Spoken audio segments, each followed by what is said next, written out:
Most of the time, ex. Sa ex mo?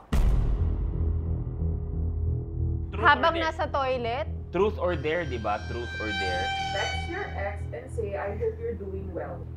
Hoy, uminom ka na lang. Saan yung telepono ko? Text my ex, ha? Sige, ha? Text my ex, ha? Kayo bahala, ha? Kung gusto nyo away, o kahit ano. Bakit mo ite-text? No, hindi ka ready maging tatay. Hindi na po ako pinapakinggan ng asawa ko sa totoo. Hey guys! Welcome back to my channel. And for today's episode, meron tayong napaka-special guest. Yes! Let's welcome Wawaw sa aking vlog! Ano mas ginagamit mo? How? Wow. Wawaw. Wow. Ako din eh. Wow din. Ang gagawin natin today ay isang Truth or Dare Challenge. In other words, katapusan na namin. Kasi ang tagal-tagal na namin hindi gumagawa ng ganitong vlog. And napansin ko, yung mga content ko lately, parang very ako lang or puro kaartehan lang. So parang ngayon, naisip ko, ano kaya gumawa kami ng fun vlog ulit, di ba? So ang Truth or Dare natin today, meron tayong nakahanda dito mga espesyal na inumin. Suka, matcha, soju, honey, purong lemon. Acid reflux ang katapat natin. Hello, dito. GERD. Next Hello, episode hello. sa ER. Hey guys, welcome to my vlog. Gina-GERD ako dahil sa last episode namin. Pero yun nga, meron tayong drinks na naka-prepare. Siyempre, inumin mo lang to pag dare. Meron tayong 16 truths and 16 dares. Tapos kung ayaw mong gawin yung dare, kung ayaw mo din sabihin yung totoo, abay, uminom ka dito. Ay, ngayon lang yata nila nakita yung sala natin sa buong vlog na to, no? Sa buong YouTube natin. Oo, naka-house tour kayo na hindi house tour. Naka-kitchen tour na kayo. Opo guys, naka-house pang tour. ilang bahay na namin to. Yes guys. Oh, huwag na tayong patumpik-tumpik pa. Simulan na natin ang challenge na Truth or Dare. Kung ano man Pasok. lalabas ngayon, walang siraan ng pamilya to. Truth or dare? Just Dare. Hindi, truth. number. 16. What is the one thing that your partner does that irritates you? Yung pinaka, kasi marami naman talaga. Oo. Syempre, hindi naman may iwasan yun, di ba? Oo. Justify pa. When you pee in the shower. Oo, tama naman. Papaliwanag ako. Hindi mo barangay ito papaliwanag. Hindi ko alam kung Alam ako ko lang na yung to, paliwanag mo. Ano? Pagka may tubig na, may Pag narinig kang nalamigan daloy ng ka, tubig. di ba minsan kasi minsan di ba ang wiwi is pag bumababa yung temperature mo, kaya tingnan mo ang wiwi palaging warm. Wala pa ako nakikilalang tao na yung ihi niya malamig. So para kumbaga nagko-control sa body temperature yan. So pagka nag-on ako ng shower, kumbaga sinasabi ng katawan ko,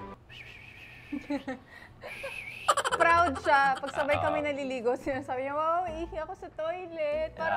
Baby. Parang kulang na lang diploma, gaganan ako. Ay, nakalimutan ko palang sabihan sa rules natin, hanggang 3 rounds ka lang pwede mag-truth. Na consecutive. Na sunod-sunod, Okay. yes. Ang relasyon is about compromise. Agree? Oh. Any relationship is about compromise. So mag-compromise tayo yung pag-ihi ko sa shower. Wiwi sa shower or magna-number 2 ako sa shower? Pumili ka ngayon. Pumili ka. Bakit di ba pwedeng parehas huwag mong gawin? Apakababoy. Compromise. Ano ba yan? Compromise. Magna-number 1 ako sa shower o magna-number 2 ako sa shower? Wala. Siyempre, sa pangalan sa shower ko, may iniiwasan ka. Ang laki yan, ha? Oh, next. Oh, how? Ikaw naman. Truth. 16 ka, di ba? 16 Oh, ako. 1. Ano yung mga bagay na naiisip mo habang nakaupo ka sa toilet? Unang-una kung mabubuhay ba ako sa pag-iri ko. Kasi minsan may mga number 1 tayong umaatikabong bakbakan. May mga upo tayo minsan sa toilet na iniisip natin kung sumpa ba yung nangyari o hindi kaya kung nakikinain ko ba't nagkaganon. So, anong iniisip mo yun? Kung maghuhugas ba ako o hindi. Ano ba? Kadiri. Kadiri! Hindi, nasa phone ako. Nagbabasa ako ng kahit anong pwedeng basahin. Ano na lang yung binabasa mo? Most of the time, ex. Sa ex mo? Truth Habang or dare? nasa toilet? Truth or dare, di ba? Truth or dare.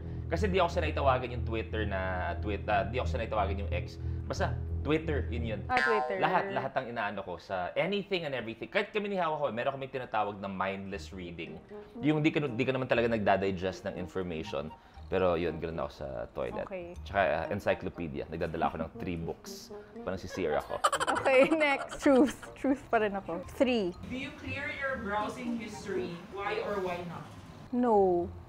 Hindi ko clear. Minsan nakakalimutan ko lang.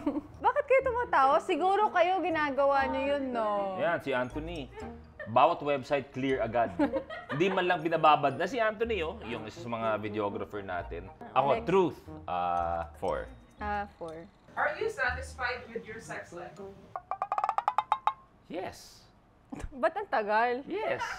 Ba't ang tagal ang Hindi, sagot kasi mo? minsan naman pag nagkakaroon ng moments na busy tayo, di ba? At saka aminin naman din natin, nung nabuntis ako, talagang Oo. zero. Kasi nga takot kami. Matatanda Si na Ma'am, tayo syempre. dito ha. Sinasabi naman ng doctors na it's safe naman daw. Pero Siyempre, talagang buntis siya, tayo. may nakagano'n. Diba? Ano ba yan? Ginawa mo pa talaga. Sabi ko na nga, bay, ang bastos talaga nito. Di ba, kung lalaki yan, baka malamang naging boxingero. Anak natin, gumagano. Umiiwas. Umiiwas, may panic. gano'n. Ganon. Tawang-tawa. Hindi, kasi totoo. In any relationship, Bakit mo pinapaikot-ikot? So satisfied ka ba o hindi? yes, sinabi ko yes. Kasi kahit minsan, pag busy tayo, o hindi kaya may sakit ang isa, o hindi kaya na-overwhelm tayo, yun yung sinasabi ko. Sinasabi ko nga na kahit may lull tayo minsan, pagka sumabak na, Diyos ko. Gera. sabi ko nga. Okay, next. Last truth. Na. Hindi, so pwede siyang bumali ng isang dare, tapos balik sa truth. Oh. O sige, dare na. 5. Show us your hidden talent now. Ano bang hidden talent ko? Wala pa ako sinasabi. Hidden talent ko? Bakit? Napahay lang ako. Ay. Ano bang hidden talent ko? Wow, ikaw, ano bang tingin mo hidden talent ko? Huwag yung bastos ah. Napahay Huwag lang. yung bastos. Kumakanta siya. Hindi nyo alam, pero totoo yan. Kumakanta siya. Hindi na ako masyadong kumakanta, my God. Ang Siyempre, tagal ko pero na galing hindi siya sa ano eh, si Papa kasi. Musiko siya eh, si Taray Papa. ng papa. Si Papa, oo. Si Papa lang Kasi po. nga, sobrang yaman Papa. natin. Sobrang yaman. Tandaan nyo, pag normal na yaman, Papa. O sige, anong kakantahin Pero pag ko? sobrang yaman, Papa. Ano bang kanta? Kung gusto mo yung talagang tatayo kami lahat, di lupang hinirang. yung sinasayaw ni Peanut. Oh, why are you up? Okay, Mama will sing. Dito ka kay Papa. Alam ko na kung ano kakantahin ko, yung lullaby ko sa kanya. Come here, come here. I'll sing your lullaby. Ako, kailangan wholesome sagot ni Papa. You are my sunshine, my only sunshine. You make me happy when skies are gray. You'll never know, dear, how much I love you. Please don't take my sunshine away. Yay, galing ni Mama, no? Yay! Yay! Nagsimula sa patikim-tikim. I love you. Sige na, sige na. Oy, go na lang first. Peanut, punta kang SM Sukat. Diyos ko, pinagpawisan yung kilikili ko doon. Kumakanta talaga siya. Kulang ako sa practice, as in, kulang sa Huwag mo ere. nakuha sa diaphragm. Saan ba? Gallbladder mo. Gallbladder. Hindi ko alam na gallbladder pala. Truth pa rin ako. Ibig sabihin automatic dare ako. 10.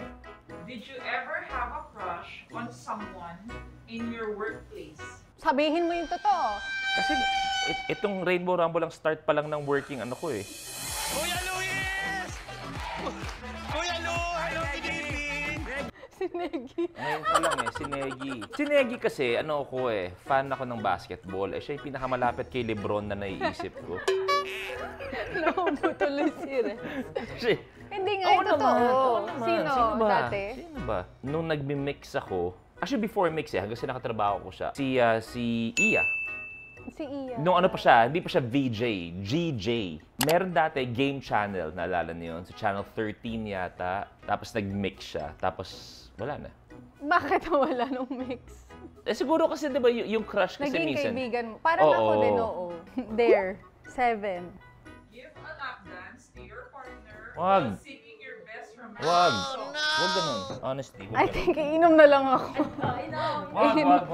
Wag. Iinom Wag- na wag lang kang ako. Huwag kami na, masama yan. Bata ka pa. I-lap dance na lang. Masama yan. Yung soju Wag, na wag. lang. May problema ka sa liver. Kakatawag lang ng doktor Wala kanina. akong problema sa liver. Kakatawag lang ng doktor. Mas okay yung lap dance. Inumin ko na lang to. Ayoko mag-lap dance. Basag trip kayo.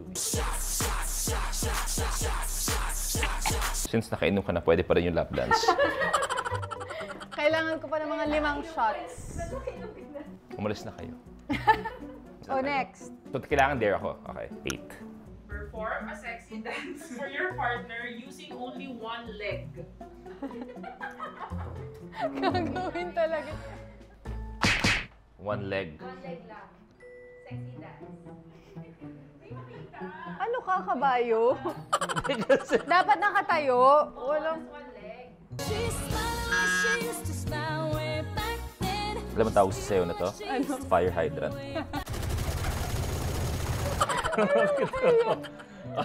Forte. Kamusta kaya si Dante Gulapa? Sino nang next? Ako na pala. Truth. 9. Where is the sneakiest place you have ever had sex in your house? There. Pero may CCTV kami. Kahit yung mga butikin, nahiya sa amin. Sabi ng tuko. Ano ba? Saan nasa isaw eh? Sabi ng tuko. Nito. Ano na lang? Honey. Pero di ko makailangan Sagot. Sobrang tamis. Truth. 7. Which part of your partner's body turns you on the most? Lahat yan may tawag ako. Bawat parte ng katawan ni Haw Haw. Aray ko! Aray ko! Anong tawag mo sa kilikili ko? Si Pakbet. Di ba? Kakaloka siya. The most. Turns me on. Yung physical beauty talaga. Ito, BS talaga. Yung mukha talaga ni Haw Haw. Super yan. Yung natural beauty ni Haw Haw. And I mean this in an adult way. Hindi siya lang yung basta ganda na na-appreciate mo or nagagandahan ka. Yung kagaya ng tanong mo is kaka-turn on. So kasi yun yung context ng question eh. Wow, ngayon lang siya nagseryoso. Si may lap dance mamaya. Hindi pa rin gagawa. Hindi pa nagagawa yung lap dance. O ikaw? Truth. 14. Have you ever lied to your partner? When was this and why? Parang maraming beses naman na rin. Pero hindi ko maalala kung when kasi nga marami. May mga times na kailangan mo talagang magsinungaling for his own good. Hindi siya masaktan, kumbaga mapahamak. So kumbaga yung sinasabi nila, may mga tao White kasi... lie. Oo, may mga tao nagsasabi na a lie is a lie. Pero ako naniniwala ako sa white lies. Ako din.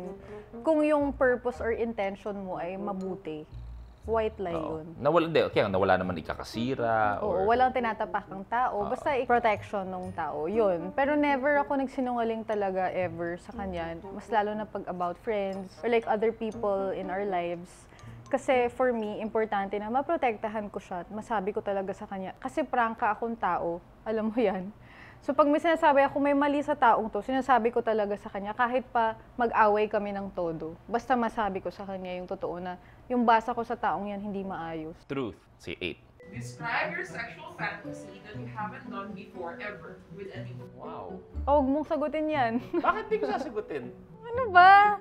Bakit? Talaga, sasagutin mo? Bakit hindi?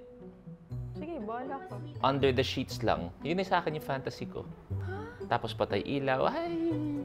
Nagawa naman na natin yun. Fantasy. Meron naman akong fantasy. Iniisip ko kasi pag sagutin ko, baka mamaya community. Oo. Di mag-dare ka na lang. Hindi, sasagutin ko. Mag-dare ka na. Sasagutin ko. Di Di ba ba sabi ko sisira pag to ng kunwari- relasyon natin? Bakit? Di ba sinasabi ko pag kunwari nag-out of the country tayo, yung sa window? Ano ba yan? Hindi ka ba Huwag na itong nagagawa? i-ere. Bakit fantasy ko naman yun ah? Oh, Exhibitionist pala. Sa window. Gusto niya nakabukas yung kurtina. sa window, tapos nakasabit yung buong katawan niyang gano'n. Yung isang mali mo lang, patay. Parang gano'n. Sa balcony. Yun yung sa akin. Truth. 2? What was the longest time you used in making love with someone? Dare na lang? Dare na lang. Pipiliin ko na lang yung lemon. No, no, no, no. Oh, there. 12. Reenact a scene from your favorite movie and do it with your partner. Dahil tamad ako, magde-dare ako. Tamad ako. Lemon? Wow.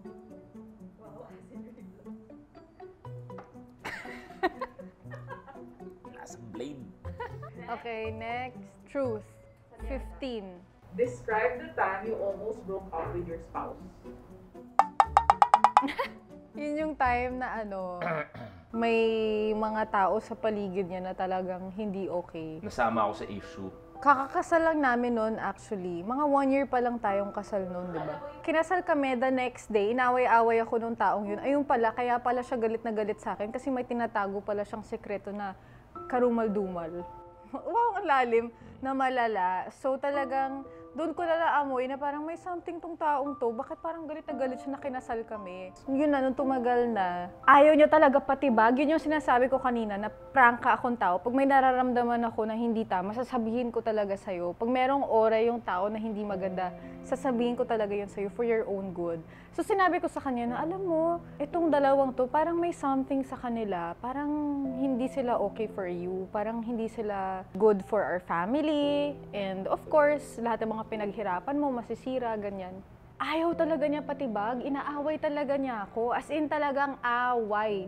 Kulang na lang kampihan niya yung mga taong yun. Eh parang ako yung naupo ako. Tapos parang, teka lang, parang ako yung asawa, di ba? Bakit parang hindi niya ako pinapaniwalaan?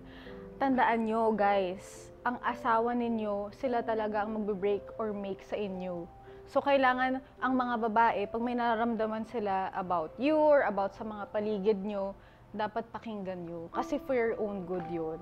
So, nangyari sa amin, sinabi ko sa kanya, nagagalit pa siya sa akin, tapos di niya ako pinapansin, ganyan-ganyan. Tapos sinasabi niya, mali ka, ganun-ganun, matagal ko na silang kilala. Halos kababata ko sila, part of the family sila. Ganyan. So ako, hindi ba ako part of the family? Charing. Talagang sabi niya, nanghihingi na rin siya ng anak sa akin nung time na yun. Tapos sabi ko sa kanya, no, hindi ka ready maging tatay. Kasi either piliin mo yung pamilya mo, or sige, piliin mo yung mga kaibigan mo na hindi okay para sa'yo. So ang ending, nagpaalam na talaga ako kay Momski noon. Sabi ko, Momski, hindi ko na po talaga kaya. Mahal ko po kayo. Pero hindi na po ako pinapakinggan ng asawa ko sa totoo. Yung truth, na the truth will set you free. Yung talagang magbibigay sa kanya ng kaliwanagan. Hindi siya nakikinig sa akin. So si Momski, sinasabi niya na, naku Jess, kumapit ka pa kasi nagsimula pa lang kayo, kakakasal nyo lang, ganyan-ganyan. Tapos finally, after a few days, nung nagpapaalam na ako kay Momski, nagising siya sa katotohanan. It wasn't easy. Gradual na nangyari na nakakalas siya sa mga taong yun. And hindi ako yung taong masabi na, I told you so, ganyan. But, you know, I got vindicated in the end. Kasi, kumbaga, lumabas na nga yung totoo na hindi talaga sila okay. And maraming nawala din kaya how marami ding nasira. And for me talaga, pag pamilya ko talaga yung ginalaw niyo, gagawin ko ang lahat talaga para malabas yung totoo. Grabe, postpartum ako, tapos lumabas yun, tapos talagang ang bigat sa pakiramdam. Yun yung feeling na may pinagdadaanan yung asawa mo, tapos talagang yung pamilya mo talagang nagulo. Yeah, yung feeling parang gusto mo na lang talagang iwan, pero o nga pala, kasal tayo. Hindi tayo basta-basta pwedeng maghiwalay. So, I guess, ginawa yan ni Lord para mas mapalakas yung relationship natin sa isa't isa. 3. Text your ex and say, I hope you're doing well. Hoy, mag-dare ka na lang. There nga yun. Ay, uminom ka na lang. Saan yung telepono ko? O, sige, nawawala yung phone mo. Text my ex, ha? Sige, ha? Text my ex, ha? Kayo bahala, kung gusto nyo. Kung gusto yung away, o kahit ano. Bakit mo ite-text? Hindi, check ko lang kung may tumawag. Shot ako. Sana kumain na lang ako ng damo sa labas. Dare ako. 1. 1. Check your spouse's IG chat messages. Alam ko password niya eh. Pero hindi kami talaga nag-checkan ng mga... Parang... Bibili ka na naman ng relo. Oh, no! Tingin. Patingin. Ano yan? Mura lang yan. Sabi mo hindi ka na bibili. Tingin. Mura lang yan. Wala naman. Hindi ko talaga ugali mag-check. Ayan, wala naman. Bibili ka na naman ng relo? Hindi ka pa ba nagsasawa? Ganun talaga. Tama na, wow, tama na. Mura lang naman. 86 million lang. Mura lang naman. Diyos ko naman. Dami Okay, na. ikaw naman. Truth. 5. Did you ever dislike someone in your workplace and told your partner, Jessie, about it? Meron ako isang naiisip kasi doon sa question, yung first one that comes to mind. Pag nagkakasama kami sa mga racket or sa TV work, hindi lang kami swak. And it's not a bad thing. Oo naman, may Oo. mga binabagay. Like parang love team, diba? Oo. May mga bagay na hindi naman talaga bagay yung partnership, walang rapport. Hindi siya yung ano eh, hindi naman siya yung parang yung may hostility. Pero parang 'di ba may ganun lang, yung ibang wavelength lang kayo. Oo, may ganun talaga. Okay, o there, 10. Call your boss just to tell them hi, then hang up. Ay, there. Inom na lang ako. Tawag mo si Tita Cory. Tita Cory. I love you, Ninang. Parang wag na lang kasi baka si tatay din magalit sa akin, si Derek Loren. O kaya si Sir Carlo pa. Diyos ko. Cool na cool yun eh. Pero kasi nakakahiya. Baka nga si Sir Carlo pag gumawa nun sa amin eh. Iinom na lang ako. Yung matcha na lang. Oh, go. Ano natitira dyan? 4. Call your best friend right now and say, pwede bang umutang sa'yo? Like, prank your best friend. Kayang-kaya niyang gawin yan. Ito pa ba? Tawag ko si Dailo. Tingnan kung di sasagot ta. Di sumasagot. Tinatawagan ko si Raymond Dailo. Malamang sumalamang nag-aalaga ng bata. Tawagan natin, pinakamayaman to. Siya susunod, si Don Fons. Ponsot! Oh, saan ka? Bahay. Pwede pa pa-send sa BDO ng 1.5. 1.5? Oo, balik ko sa'yo mamaya. Meron ka ba account ko? Okay. Send mo sa akin. Sige, sige. Thank you. Ayan, tinest kita sa friendship natin. Naka-vlog ka ngayon. Ang dare sa akin humanap ng mauutangan. Sabi ko, kung uutang man ako, sa bilyonaryo na. Bakit 1.5 lang? Teka lang, pesos ba o... Peso sana. Easy. Okay, akala ko euros eh. I only have my euro account now. Anong kasabihan natin, Don Fons, pagdating sa money? What is money? Paper only. Bye-bye. Bye-bye. Yay! That's it, guys. Thank you so much for watching. Sana nag-enjoy kayo. Ako nag-enjoy naman ako. Hindi lang ako nag-enjoy uminom ng honey, ng lemon. And update lang. Okay pa ng pamilya natin. No? Okay naman ang Okay pamilya naman. natin. Hi, love! Hey. Peanut. Hi! Peanut, you wanna go outside? What's your favorite color? Purple, obviously. Suot niya purple. Totoo, pinipili niya talaga purple. Pag binuksan yung cabinet niya, purple talaga yung nahanap niya. I love you. Love you, Oh, Peanut. ikaw, magbabay ka na. Thank you sa lahat ng mga nanonood ng vlog ko. Maraming salamat sa lahat ng mga nanonood ng Rainbow Rumble. Yes. Thank you so much for watching. I hope you guys enjoyed too. And till our next vlog. Vlog!